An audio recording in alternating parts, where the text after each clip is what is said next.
또 이 축복된 아침에 우리 하나님께서 들려주실 말씀을 기대합니다. 우리 함께 기도하시고 하나님의 말씀을 듣겠습니다. 주님, 은혜를 감사합니다. 이제 또 일주일 앞으로 다가온 말씀 부흥 집회, 우리 유기성 목사님을 통해 들려주실 은혜의 말씀을 우리 한 주일 동안 잘 준비해서 기대하게 하여 주시옵소서. 또 오늘부터 또 열리는 하나님의 말씀을 우리가 굳게 가슴에 새기게 하여 주시옵소서. 예수님의 이름으로 기도드렸습니다. 아멘. 오늘의 말씀을 보겠습니다. 제가 오늘의 말씀을 준비하면서 우리나라 사회적으로 꼭 짚고 싶은 이슈가 있습니다. 이게 술 문제입니다. 대한민국은 술공화국입니다. TV 드라마나 영화에서 남녀노소 가릴 것 없이 툭하면 술을 마시죠. 다양한 종류의 술을 이렇게 쉽게 싸게 살 수 있는 나라는 없습니다. 소주까지도 팩으로 팔아가지고 얼마나 쉽게 살 수 있는지 몰라요. 거리에서 술주정을 하고 고성방가를 해도 가장 너그럽게 봐주는 나라가 한국입니다. 그런데 최근 들어서 우리 사회에서 터지는 문제 대부분이 술 때문에 일어난 사건이라는 거 아십니까? 해외 동포와 국민들, 외국 언론들 앞에서 나라 망신을 시킨 청와대 전 대변인의 교포 인턴 여학생 성추행 사건도 대통령이 미국 국회 연설을 앞둔 바로 그 전날 밤에 저녁 내내 술을 마셔 그가 벌겋게 취해 있던 상태에서 일어났습니다. 육군사관학교 60년 역사상 처음으로 일어난 캠퍼스 내 성도들끼리의 성폭행 사건도 대낮부터 교수와 학생들이 학교 캠퍼스 잔디밭에서 술파티를 벌여서 만취된 상태에서 터진 일입니다. 얼마 전에 대구에서 밤에 택시를 탔다가 실종된 뒤에 다음날 시체로 발견된 여대생 역시 전날 나이트클럽에서 만취한 채로 택시를 탔다가 변을 당했다고 합니다. 얼마나 많은 사고들이 우리 주위에서 술 때문에 생기는지 모릅니다. 그런데 초대교회도 술 문제 많았습니다. 바울이 여러 지역에 보낸 목회 서신들 보면요, 술 취하지 말라는 말이 무지 많았어요. 에베소 교회도 보면요, 이따가 말씀드리겠지만 술 취하지 말고 오직 성령에 충만하라. 우리는 성령 충만 그쪽만 봐서 그렇지요. 얼마나 술을 마셨으면 그러겠어요. 만약 부흥 강사가 우리 교회 와갖고 갑자기 성도들 내가 꼭 부탁하고 싶은 말씀이 있는데 새로운 교회 성도들이요, 제발 술 취하지 마십시오. 그런데 초대교회 보면은 장로 후보들한테도 첫째 조격 중에 하나가 아내를 패지 말고 술 취하지 말고 그게 나와요. 그러니까 사람들은 다 거기서 거기에요. 우리 교회 내에서도 아직까지 술 문제 깨끗이 해결 못한 성도들 오늘 설교 끝날 즈음에 문제를 끝내기를 바랍니다. 저는 자신 있습니다. 오늘 설교 끝날 때쯤에 여러분이 이 문제를 결심을 안 하면 제가 설교를 잘못했거나 여러분 양심에 화인을 맞았거나 그 둘 중에 하나예요. 오늘의 본문은 지난주에 있었던 느부갓네살의 두 번째 꿈 사건이 일어난 때로부터 거의 30년이 지난 주전 539년에 일어난 일입니다. 이 BC 539년은 엄청나게 중요한 해입니다. 바벨론이 이때 망합니다. 이 주전 539년 학자들은 이 10월 달쯤에 이 술잔치가 벌어졌다고 이 추정을 하고 있습니다. 먼저 여기서 언급되는 벨사살 왕이라는 인물에 대해서 좀 우리가 알아볼 필요가 있는데요. 이 사람이 진짜 실존했던 인물인가에 대해서 논쟁이 많았습니다. 왜냐하면 기록된 공식 바벨론의 마지막 왕은 나부니두스였지 벨사살이 아니에요. 그럼 공식 기록이 없는 왕인데 왜 다니엘서에는 나오는가? 이 사람은 실제 존재했던 왕이 아니지 않았는가라고 다들 말을 했습니다만은 많은 고고학적인 자료와 문서들을 통해서 이 사람이 실제 존재했던 사람이라는 것이 입증되었습니다. 이 스토리를 설명하기 위해서 우리는 30년 전 느부갓네살 죽음 이후 바벨론의 마지막 왕들의 권력 승계도를 좀 PPT 자료를 보면서 한번 살펴볼 필요가 있습니다. 여러분도 아시다시피 이 느부갓네살은 40년 동안 바벨론을 다스렸던 철권 통치를 했습니다. 그 사람 동안에 그 바벨론이 최고의 그 피크를 쳤죠. 그런데 느부갓네살이 죽고 나서 느부갓네살이 562년도에 죽고 나서 아들 아벨 마르둑이 자리에 오릅니다. 그런데 이 아들이 아버지 정도 되는 인물이 아니었기 때문에 즉위한 지 2년 만에 암살당해요. 이 아들을 암살한 사람이 오늘 발음이 안 돼. 이 네리글리살인데 이 아벨 마르둑의 매부예요. 이 매부가 죽이고 나라를 찬탈한 다음에 오래 살지 못하고 4년 동안 있다가 자기 아들 라바시 마르둑에게 물러줍니다. 이 라바시 마르둑이 왕위에 올라서 1년도 안 돼서 나부니두스라는 사람에게 또 암살을 당해요. 그러니까 느부갓네살이 물러나고 나서 7년 동안에 왕이 4번째 바뀌는 거예요. 이런 정변을 통해서 마지막 들어선 왕이 나부니두스 바벨론의 마지막 왕인데 이 사람은 한 27년 동안 왕위에 있습니다. 그런데 문제는 이 사람이 왕위에 올랐을 때쯤에는요, 바벨론의 국군이 이미 바닥을 치고 있었습니다. 점점 나라가 망해가면서 이 사람은 나부니두스는 주로 그 재위기간 동안에 주로 대부분을 전쟁터에서 보내야만 했습니다. 그것도 느부갓네살처럼 뻗어나가는 정복 전쟁이 아니라 새로 일어나는 이 메데 페르시아 군한테서 나라를 지키기에 급급한 방어 전쟁을 벌이고 있었어요. 그리고 여러분이 또 잘 보셔야 될 게 이 느부갓네살 때부터 여기까지는 그래도 느부갓네살 가문 사람들인데 이 나부니두스부터는 느부갓네살의 직계가 아니에요. 그렇지만 이 나부니두스는 명분이 필요했고 정통성이 필요했기 때문에 느부갓네살의 딸을 아내로 삼습니다. 그 느부갓네살이 찍어서 사위로 삼은 사람이 아니라 자기가 느부갓네살의 딸과 결혼한 거예요. 그래서 자기와 자기 아들을 항상 느부갓네살의 후예라고 스스로 주장했는데 실은 가문이 달랐어요. 가문이 달란 이유 중에 하나가 이 느부갓네살 가문은 이 마르둑 신을 섬겼어요. 바벨론의 주신이죠. 그런데 이 왕들이 웃기는 게 말이죠. 자기가 신이라고 생각해서 자기 이름에다 꼭 그 신 이름을 넣어요. 그래서 아벨 마르둑, 라바시 마르둑. 그런데 이렇게 신적인 존재로 자기를 내세우려고 했던 왕일수록 별 볼 일이 없어요. 1년, 2년 만에 암살을 당한 거죠. 그런데 이 느부갓네살 가문이 마르둑을 섬겼는데 이 나부니두스 가문은 다른 신을 섬겼어요. 그러다 보니까 그리고 이 나부니두스나 이 벨사살은 정통성이 없고 그러다 보니까 좀 정치를 잘 못했어요. 그래서 바벨론 사람들의 마음은 느부갓네살과 그 직계 자손에게 있었지 점점 나부니두스에게서 떠났던 거예요. 그래서 민심이 심각하게 이반되면서 이 바벨론의 민심은 이미 신흥 강대국 페르시아 쪽으로 기울어져 있었습니다.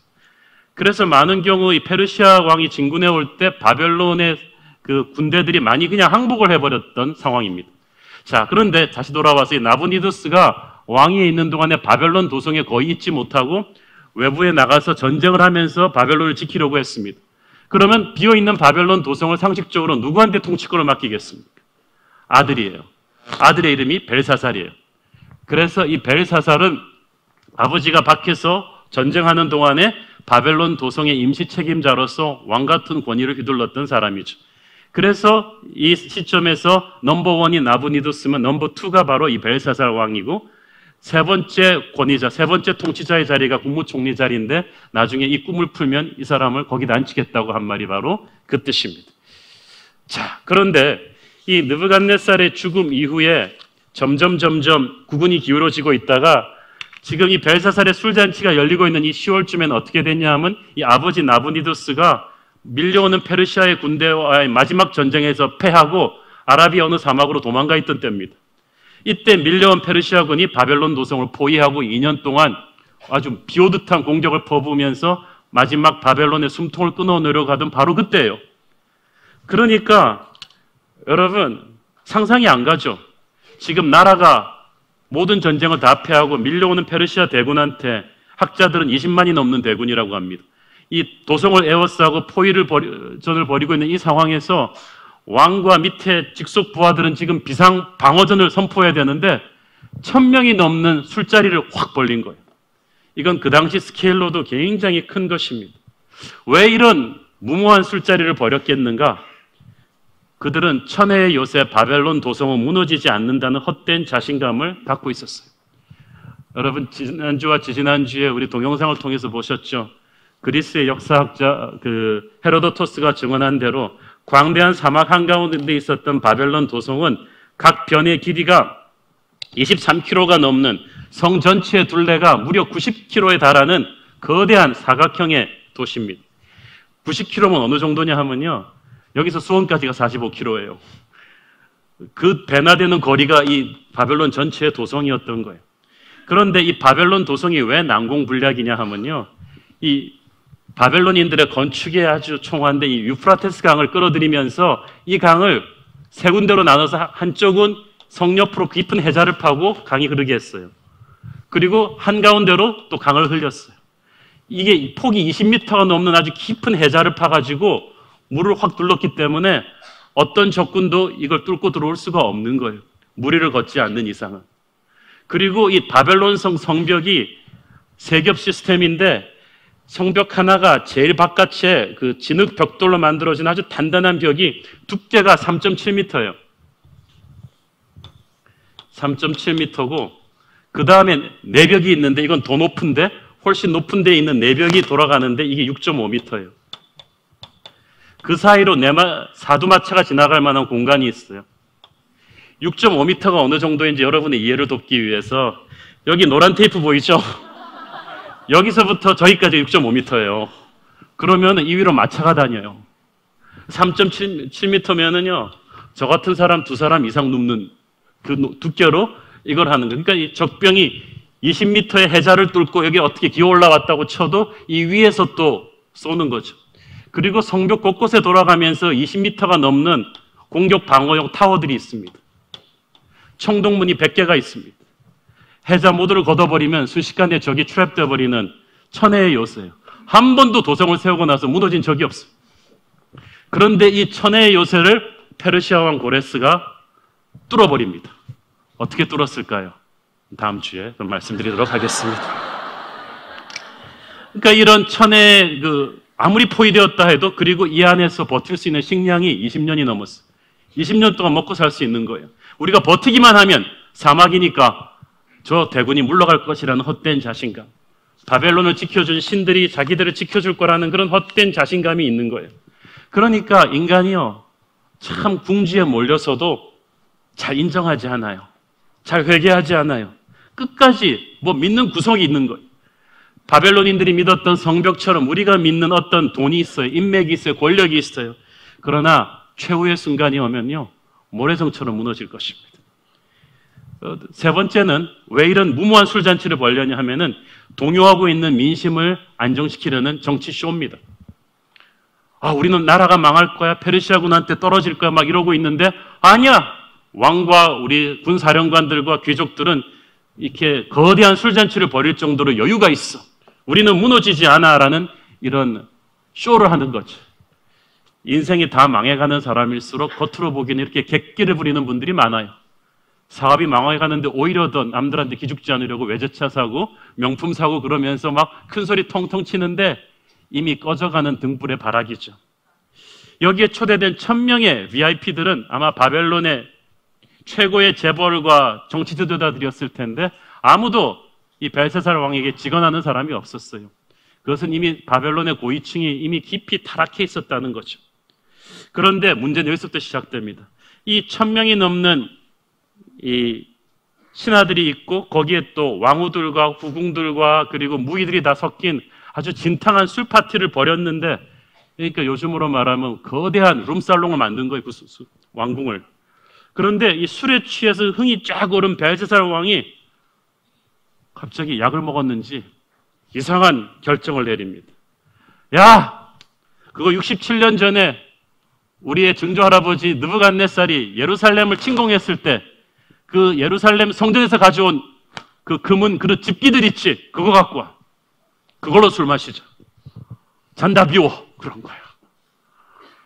1000명이 넘는 술자리에 술그릇을 쓸 정도로 많이 갖고 왔나 봐요. 그래서 갑자기 그걸 다시 가져오게 해서 그걸 가지고 술을 마시고 고성방가를 하면서 광란의 현장을 만든 거예요. 그것도 모자라서 4절에 보니까 그 여호와의 집기들로 그 음란한 파티의 술잔으로 쓰면서 자신들의 신들을 찬양했다는 거예요. 저는 이 자리에서 먼저 술로 인한 방탕과 이 우상 숭배가 공통적으로 가지고 있는 죄성을 다시 한번 지적하고 싶습니다. 아까 제가 설교 초반부에 말씀드렸던 구절 한번 다시 읽어볼까요? 남자분들 특히 큰 소리로 읽으세요. 에베소서 5장 18절 시작. 술 취하지 말라. 이는 방탕한 것이니 오직 성령으로 충만함을 받으라. 많은 목사님들이 아직도 술 먹는 남자 성도들 자극하기 싫어서 성령 충만 쪽으로만 설교를 해요, 이 본문에.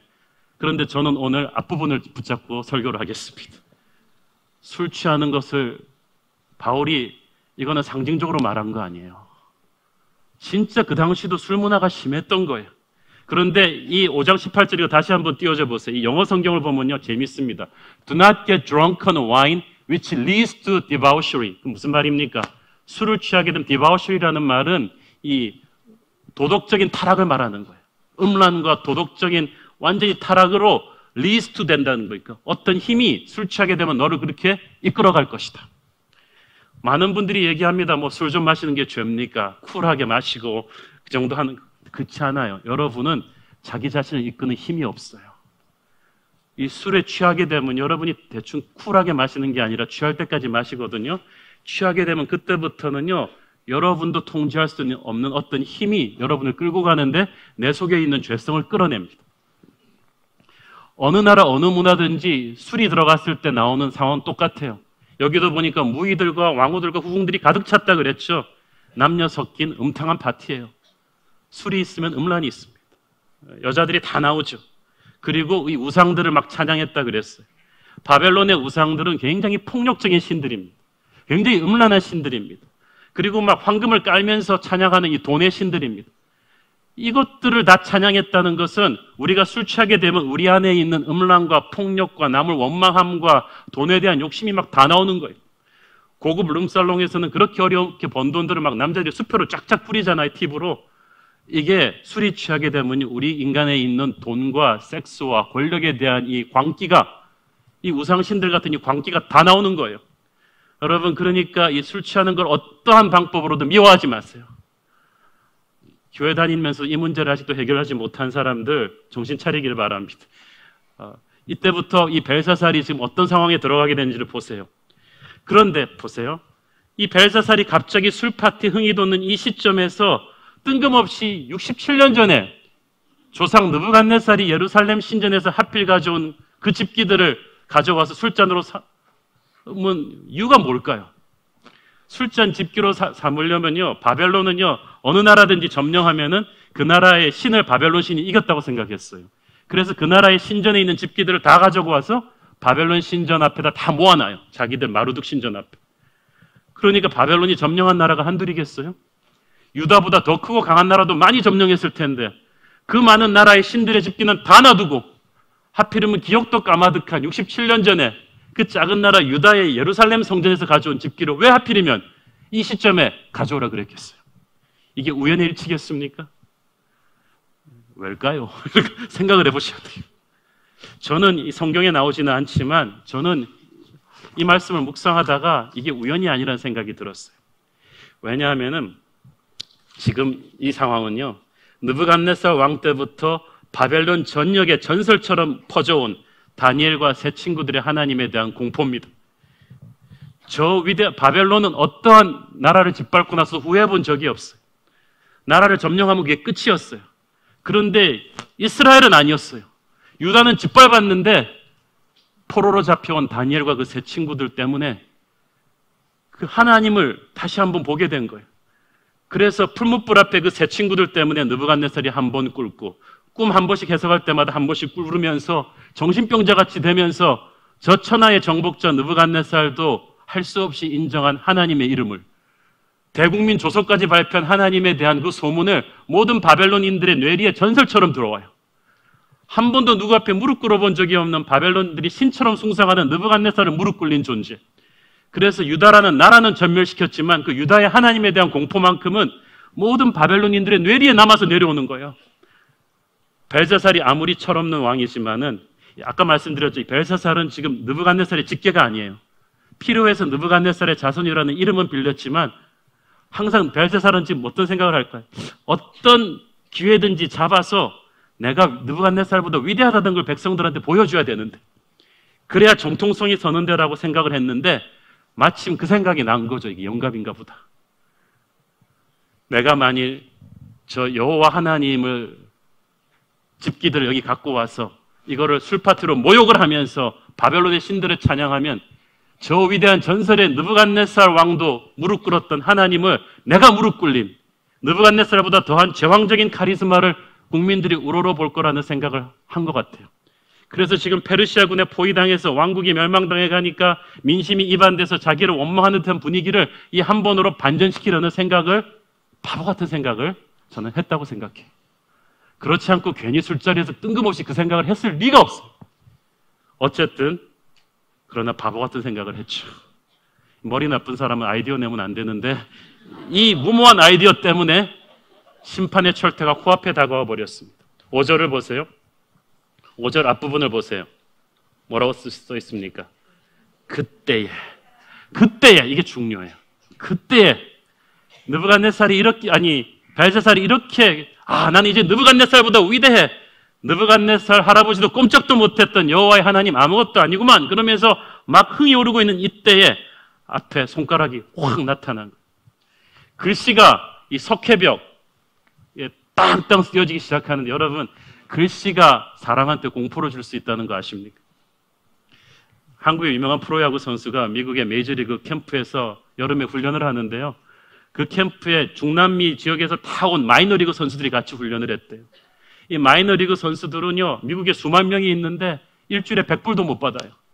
그러면서 거기서 조금 눈에 들어야 1군 메이저리그로 올라가는데, 매주 그 훈련 결과를 보고 코치가 딱 나와서 전부 다 모이면 칠판에다가 이름들을 쓴대요. 탈락자 후보예요. 살생부예요. 그럼 여기다가 곤잘레스 땅 쓰면 곤잘레스는 죽음의 빛이 확 들어오면서 보따리 싸고 나가는 거야. 여러분, 그 시간이 어떻겠어요? 수십 명, 수백 명 선수들이 있는데 코치가 딱 들어와서 글씨 딱 쓰면 죽음의 칠판 글씨예요. 곤잘레스. 땅땅 들리는데 진짜 거짓말 안 하고 지옥의 방망이 소리 같대요. 땅땅한 곤잘레스. 그 다음에 무슨 까를로스 이렇게 땅땅 쓰면 이렇게 이름이 한 20개 딱 적히면 죽음의 이름. 글씨가 그렇게 무서워요. 그런데 여러분 상상을 해봐요. 하나님의 손가락이에요. 하나님의 생기가 무서운 그 하나님의 임재가 그 방에 가득 차면서 글씨가 빵빵 쓰여지는데 그게 곤잘레스 이름만큼 못하겠어요. 살생부가 땅땅 적히는 거예요. 그런데 이 바벨론의 왕궁의 석회벽은요, 주로 이 사람들이 어떤 때 쓰냐 하면, 이집트나 바벨론은 자기들의 업적을 그림이나 상형문자로 기록할 때 벽에다 기록을 합니다. 저는 그것이 기록할 벽이었든지 이미 기록된 벽이었을 거라 생각해요. 그런데 하나님의 손가락이 그 위를 덮으면서 글씨를 써버린 거죠. 글씨를 쓰려니까 어떻게 했겠어요? 하나님이 일단 지웠겠죠. 벽을 하얗게. 그리고 쓰는 거예요. 저는 이 장면이 너무나 통쾌해요. 바벨론은 자기들의 업적을 남기려고 했는데 하나님이 오버라이트 해버린 거예요. 너희들의 역사는 의미가 없구나. 다 지워버렸어, 하나님이. 그냥 싹 지워버리고, 그래서 제 상상으로는 모두 어떤 바벨론의 업적이 쓰였든지 간에 하나님이 이렇게 조용하게 지우신 다음에 거기다가 글자를 팡팡 쓰는 거예요. 이 사람들은요, 이게 도끼로 내려치는 것 같았을 거예요. 글자 하나씩 펑펑 쓸 때마다. 그리고 이 왕이 보니까 어떻게 됐냐 했더니 He was terrified라고 되어 있어요. 그 생각이 테러를 먹은 거예요. 그리고 널쩍 다리마디가 녹는 듯하고, 정말 이 표현이 너무 리얼하죠. 그의 무릎이 서로 덜덜덜 부딪혔다. 혼이 나갔다는 거죠. 자, 이걸 보면서 얼마나 통쾌한 게, 쬐끄만 게 말이지. 아무것도 아닌 게 이때까지 막 그렇게 교만을 떨더니 하나님의 임재가 나타나니까 이제 술 파티 그냥 술이 다 깨버렸어요, 전부 다. 그리고 글씨, 손가락은 사라졌는데 글씨는 남아있는 거예요. 여러분, 추사 김정희의 글씨나 안평대군 같은 명필의 글씨는 지금도 보면은 살아 춤을 추는 듯이 힘이 있다고 합니다. 추사 김정희의 글씨가, 김정희가 죽은 지 수백 년이 지난 오늘날도 보면 힘이 있다면, 살아계신 하나님의 손가락으로 남긴 그 글씨가 어땠겠어요? 그 글씨에서 뿜어나오는 하나님의 이 임재가요, 그냥 이게 싸하다는 게 이런 말인 거죠. 전부 다 얼어가지고 꼼짝을 못하는 상황이에요. 그 벨사살 왕이 여기서 비명처럼 크게 소리를 지른 거야. 아무것도 아니에요. 여러분, 세상 권세를 두려워하지 마세요. 아무것도 아니에요. 비명을 지르, 누구든지 저걸 풀어. 그러면 내가 자주옷과 금사슬을 걸어줄게. 왕족만이 입을 수 있는 최고의 재물을 다 주겠다는 거죠. 그리고 나라의 셋째 통치자, 아버지 부왕과 자기 밑에 셋째 통치자로 삼겠다. 최고의 권력과 돈을 줄 테니까 누구든지 저거 풀어주기만 해. 이 사람은 지금 거의 정신이 반쯤 나간 거예요. 그러니까 바벨론 최고의 술객들과 학자들이 불려 들어와서 이 글씨들을 해독하려고 하는데 해독이 안 돼요. 이 다니엘서에 보면 말이죠, 몇 번씩 이 표현이 반복돼서 나와요. 아무도 해석할 수 없더라. 그 누구도 능히 해석할 수 없더라. 이게 그냥 계속 처음 느부갓네살의 첫 번째 꿈을 다니엘이 해석하던 그때부터 계속 나와요. 그거는 세상은 풀 수 없더라. 여러분, 바벨론 사람들이 얼마나 똑똑한 문명인 줄 아세요? 저 피라밋을 만든 이집트인들보다 수사학, 기하학, 건축학이 더 발달된 게 바로 바벨론이에요. 그런데 아무도 못 푸는 거예요. 이것이 하나님의 영광입니다. 인간의 자질구레한 문제는 우리가 몸부림치면 풀 수 있습니다. 그러나 결정적인 문제는 하나님 앞에 엎드리지 않으면 도저히 풀 수가 없어요. 근데 벨사살은 하나님을 모르니까 세상적인 방법밖에 동원을 못하죠. 세상적 방법을 쓰면 쓸수록 모르겠죠. 공포심은 더 커가죠. 이건 계시거든요. 계시는 하나님이 드러내주지 않으면 알 수가 없거든요. 사람은 모르는 것에 대한 공포가 있어요. 글씨도 무서운데 그 뜻의 의미를 아무도 모르는 거예요. 이 패닉과 혼란 상태에 왕비가 들어옵니다. 10절을 보니까 이때 왕비가 나타나죠. 근데 개역 개정판 번역이 잘못됐어요. 여기서 왕비라 그러면 벨사살의 와이프로 착각하기 쉬운데 이 개역 한글판에 보면은 태우라고 되어 있습니다. 어머니예요. 그러니까 아버지 나부니두스의 부인이죠. 누굽니까? 느부갓네살의 딸이에요. 이 여자가 보통 여자가 아니죠. 바벨론 역사에 보면은 엄청난 카리스마로 나부니두스와 벨사살에게도 큰 영향력을 행사했던 것으로 알려져 있습니다. 이 태우가 딱 들어오자마자 역시 여걸이에요. 들어오자마자 뭐라 그럽니까? 왕의 생각을 번민하게 하지 말며 얼굴빛을 변할 것도 아니니이다. 이게 한국말로 나이스하게 표현해서 그렇지요. 야단친 거예요, 아들을. 이거 보세요. Don't be alarmed. 너 왜 이렇게 주접을 떨고 있어? 정신 차려. 부하들이 보고 있는데 채통이 있지. Don't look so pale. 얼굴빛이 그따위로 이렇게 확 분기를 잡은 거죠. 창피하게. 그러면서 말합니다. 11절. 왕의 나라에 거룩한 신들의 영이 있는 사람이 있으니 곧 왕의 부친 때에 있던 자로서 명철과 총명과 지혜가 신들의 지혜와 같은 자니이다. 왕의 부친 느부갓네살 왕이 그를 세워 박수와 술객과 갈대아 술사와 점쟁이의 어른을 삼으셨으니, 이 말 한마디로 태우는 지금 많은 말을 하고 있는 거죠. 태우도 자기 아버지의 이름을 파는 남편과 아들이 너무나 꼴보기 싫은데 의도적으로 이 얘기를 하는 이유가 뭘까요? 전 바벨론인들이 전설처럼 숭상하던 그 아버지도 함부로 하지 못했던 사람이 있는데 네가 이 사람을 모르느냐? 이때 다니엘이 호출돼서 옵니다. 이때 다니엘의 나이가 82세입니다. 50대 중반에 느부갓네살이 죽고 나서 거의 30년 가까이 초야에 묻혀 있었죠. 15살 어린 나이로 포로로 잡혀왔던 다니엘은 최고 권력자의 자리에 수십 년 있다가 은퇴해서 이제 초야에 묻히는 줄 알았는데 다시 역사의 한복판으로 나온 거예요. 현직에서 물러나 있었지만 명문한 다니엘은 느부갓네살 이후로 그 4명의 왕이 바뀌는 그 피나는 권력 암투를 보면서 기울어져가는 바벨론의 국운을 짐작했을 것입니다. 그리고 신흥 강대국 페르시아의 그 발흥을 이미 그 사람은 꿈으로 봤기 때문에 페르시아의 시대가 온다는 걸 알고 있었고, 페르시아의 대군과 그걸 이끄는 고레스가 얼마나 뛰어난 장군인지를 알고 있었어요. 포위된 도성의 운명이 지금 풍전등화에 놓여 있는데 이 무모한 대형 술잔치를 벌이는 철없는 벨사살 왕의 소식에 다니엘은 한심해하면서 기도하고 있었을 것입니다. 그런데 갑자기 왕궁에서 호출 명령이 온 거예요. 아마 가는 길에 사자가 설명해 줬겠죠. 이 손가락 사건, 글씨 사건에 대해서. 그래서 준비하고 딱 들어섰는데 이 파티장에 딱 들어서는 그 순간에 제가 이 본문을 붙잡고 기도하는데, 자, 2600년 전 다니엘이 들어가는 심정이 어땠을까? 그래서 꼭 그 기도하면서 환상처럼 제가 다니엘 옆에 같이 서서 이렇게 딱 들어가는 듯한, 그래서 딱 들어갔는데 다니엘이 이 상황을 딱 보면서 피눈물이 솟았어요. 술잔치를 벌이고 있는 거 알았는데 그 갓잔치도 하는 인간들이 들고 있는 술잔들을 딱 보는 순간에 다니엘이 피눈물이 솟아버렸어. 저게 뭐야, 저게. 조국에서 끌려온 지 67년이 지났지만 한 번도 하나님의 이름을 땅에 떨어본 적이 없는 다니엘, 제사장들만이 다룰 수 있는 여호와의 성전에 있는 집기들이 이 음탕한 술파티의 술잔으로 손손에 들고 있는 걸 보면서 이 다니엘의 눈에서 피눈물이 솟은 거예요. 수십 년 포로 상의를 하면서도 저 무서운 느부갓네살 앞에서도 하나님의 이름을 땅에 떨어뜨리지 않기를 위해서 목숨을 불살랐던 다니엘의 눈에 이 철부지 같은 이 음탕하고 인간 같지도 않은 인간들이 쓰고 있는 이 하나님의 집기를 보면서 피눈물이 솟은 거예요. 순간 다니엘은 직감했어요. 이걸로 끝이구나. 더 이상 이 패역한 제국을 가만두지 않겠다는 이 분노. 이 다니엘이, 저는 상상을 해봤을 때 늙었지만 호랑이잖아요. 딱 보는 순간에 전부 다 술 먹다가 잔을 놨을 거예요. 이미 다니엘의 그 눈빛을 아무도 못 받아내는 거예요. 너 지금 뭘로 술 마시는 거야? 눈을 쫙 보는 순간에 제가 볼 땐 카리스마. 빡!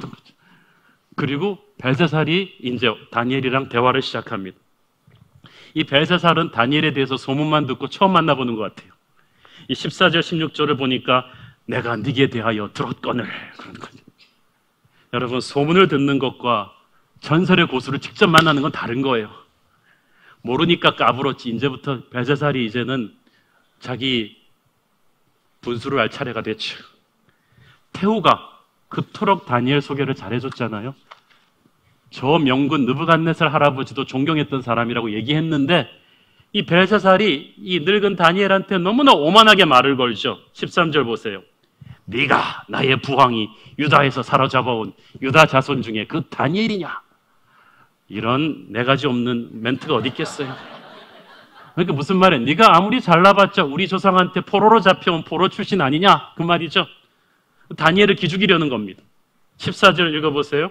14절 시작. 내가 네게 대하여 들은즉 네 안에는 신들의 영이 있으므로 내가 명철과 총명과 비상한 지혜가 있다 하도다. 한마디로 듣자니 영감님 한가닥 하신다면서요? 힘 좀 써주시죠. 이렇게 비아냥거리는 거예요. 사실 훌륭한 신하는 왕이 알아보는 법이죠. 아무리 정권이 바뀌어도. 그러니까 세종대왕은 자기를 반대했지만 아버지가 중용했던 황희 같은 사람은 영의정으로 썼잖아요. 그런데 느부갓네살 이후에 이 왕들은 한 사람도 이 다니엘의 훌륭함을 알아보고 중용한 사람이 없어요. 제가 볼 땐 은근히 다니엘이 두려웠던 것 같아요. 다니엘이 하나님이 두려웠던 것 같아요. 그래서 지금 나라가 망할 때쯤 돼서야 할 수 없이 다니엘을 데려온 것 아니겠습니까? 진짜 급해지면 살기 위해서라도 세상은 하나님의 사람을 찾게 돼 있죠. 그래가지고 자기가 아쉬우면서도 끝까지 폼 잡고 갑인 척하면서 포로 출신의 너에게 내가 출세 않는 기회를 주겠노라. 네가 이 문제만 맞추면 자주색 옷을 입히고 금사슬을 걸어주고 왕국의 세 번째 권력자로 만들어주겠다. 내가 돈도 주고 권력도 주겠다. 이 문제만 해결해다오. 벨사살이 착각하고 있어요. 끝까지 지금 다니엘이 자기 신하인 줄 아는 거예요. 근데 느부갓네살도 인정했잖아요. 다니엘은 자기 신하지만 자기 신하가 아니에요. 하나님의 사람이에요. 다니엘은 이미 왕국의 운명이 끝에 왔다는 걸 알고 있어요. 망하기 직전에 왕국의 군주가 주는 돈과 권력이 무슨 의미가 있겠어요? 그래서 그 왕의 오퍼를 한마디로 거절하는 이 다니엘의 이 멘트는요, 늙었지만 살아있는 하나님의 사람을 보여줍니다. 17절 같이 읽겠습니다. 시작. 다니엘이 왕에게 대답하여 이르되 왕의 예물은 왕이 친히 가지시며 왕의 상급은 다른 사람에게 주옵소서. 그럴지라도 내가 왕을 위하여 이 글을 읽으며 그 해석을 아뢰리이다. 돈, 왕 너나 가져. 딱 이렇게 말한 거죠. 권력, 난 필요 없어. 그 사람이 주는 돈과 권세를 받으면 나는 그 사람의 종이 돼요. 그 사람이 나를 부리는 거예요. 그것을 안 받으면 나는 자유하는 거예요. 벨사살, 너는 너의 돈과 권세로 나를 부릴 수 없다. 그 얘기하는 거죠. 우상을 숭배하는 세상과 돈과 권력에 취한 세상과 망해가면서도 그걸 인정할 수 없는 허무한 교만의 세상을 담대하게 거절하는 이 다니엘의 기백. 이 사자는 썩은 고기를 먹지 않는다고 했잖아요. 자, 여러분, 저는 생각해 봅니다. 여기에 있는 벨사살의 신하들은 다 세대가 바뀌었기 때문에 다니엘에 대해서 전설로만 듣던 사람들이에요. 처음 보는 거예요. 인간적으로 보면 80세 된 꾸부정한 노인이 나왔는데 이 점점 보니까 이 다니엘에게서 뿜어 나오는 이 기백, 이 눈빛, 이 왕이 전한 이 오퍼를 순식간에 거절해버리면서 그건 필요 없다. 그러나 하나님의 메시지는 내가 전해야겠다는 이 불을 뿜는 이 기백 앞에 다들 저는 볼 때 그 카리스마, 우리 식으로 말하면 살아있네. 죽지 않았어요, 다니엘이. 전설로만 듣던 그 다니엘이 혼자 들어온 이 노인인데 그 1000명, 2000명의 왕국의 최고 VIP들이 지금 꼼짝도 못하는 거예요. 여러분, 진짜 하나님의 사람은요, 이런 게 있어야 돼요. 하나님을 모독하는 이들이 주는 썩은 고기를 먹지 말아야 합니다. 우리가 세상의 악함이 나쁘다고 말은 하면서 뒤로는 세상이 주는 뇌물을 받아먹고 있으면 결코 세상을 움직일 수가 없어요. 메시지를 전할 때 권위가 생기질 않아요. 능력이 생기질 않는 거예요. 다니엘은 그 술자리에서 승청망청하던 사람이 아니었어요. 왕이 주는 그 썩은 고기를 먹고 사는 사람이 아니었어요. 그러니까 하나님의 쓰임을 받는 거예요. 사실 다니엘은 지금 연약한 포로 출신의 이제 정권이 바뀌어서 늙어가는 노인에 불과했습니다만은 하나님은 그를 마지막까지 포기하지 않고 다시 한번 역사의 중심부에 쫙 세우십니다. 다니엘은 지금 다시 한번 어린 시절에, 청년 시절에 저 느부갓네살 앞에서 정면 승부했던 그 영적인 기백이 다시 살아나는 거죠. 여러분은 여러분 자신 안에 있는 하나님의 영광이 얼마나 큰지를 몰라요. 여러분은 늙었고 힘이 없어서 끝났다고 생각합니까? 아니에요. 80이 넘은 다니엘도 하나님이 끌어오셨어요. 디모데후서 4장 17절 시작. 주께서 내 곁에 서서 나에게 힘을 주심은 나로 말미암아 선포된 말씀이 온전히 전파되어 모든 이방인이 듣게 하려 하심이니 내가 사자의 입에서 건짐을 받았느니라. 아멘. 이제 다니엘의 또 다른 역사가 시작되는 거예요. 다음 주부터 시작되지만 바벨론의 마지막과 함께 들어서는 페르시아 제국의 역사의 한복판에도 다니엘이 들어가게 되는 것입니다. 여러분, 은퇴 시기는 여러분이 정하는 게 아닙니다. 하나님이 정하는 것입니다. 정권이 바뀌었는데, 왕조가 바뀌었는데 하나님은 다시 한번 다니엘을 초야에서 끌어내셔서 망해가는 바벨론의 권력자에게 하나님의 심판을 선포하는 도구로 사용하셨습니다. 우리는 하나님이 숨을 다하는 마지막 날까지 우리를 언제 불러 사용하실 줄 모름을 알아야 돼요. 그러니까 여러분 준비하고 계셔야 돼요.